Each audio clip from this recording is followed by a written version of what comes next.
Hey everyone, welcome back to our channel. If you're new here, please subscribe. I'd really love that. If you're returning, how you doing? I have a question for you. Do you live paycheck to paycheck? So many Americans live paycheck to paycheck. And when asked the question, why are so many Americans living paycheck to paycheck? The question was ignored by 46. In fact, he said America is now in one of the strongest job creating periods in our history. In the history of our country, it wasn't that long ago that America was losing jobs. In fact, my predecessor was one of the only two presidents in history who entered his presidency and left with fewer jobs than when he entered. Yeah. I know what you're thinking. Have a good Labor Day weekend, and God bless you all. Why are so many Americans living paycheck to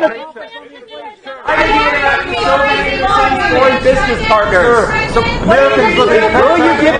He went on to say that we created more jobs in 2 years than I, president, ever created in a single four-year term we did in 2 years.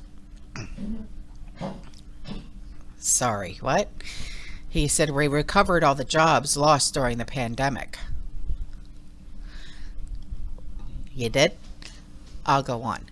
But when asked why the majority of Americans are still living paycheck to paycheck despite higher job numbers, he ignored the question and walked away.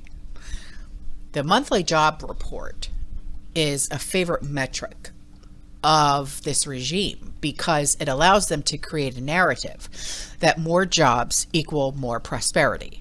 However, other data points completely decimate that talking point, such as the record trade deficit and America's skyrocketing spending and dwindling savings.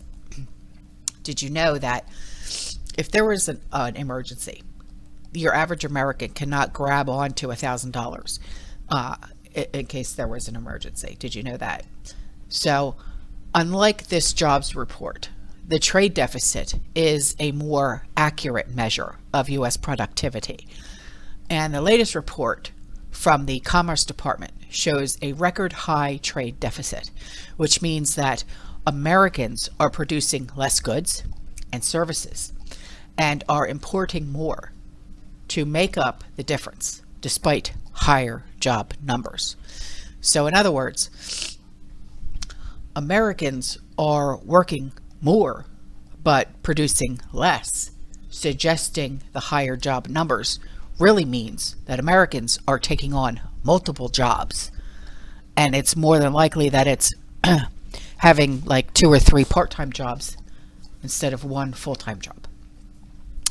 And higher spending and shrinking savings data from July suggests that Americans are paying more for less goods and dipping into their savings just to make ends meet. So this Bidenomics is crushing the American people. And 46 and the media is gaslighting. Can't cover that up. I don't care what they say, what they do, but you can't gaslight us anymore. Alright guys, that's all for this video. I'll see you in the next one, okay? You stay safe, you stay positive, you keep prepping.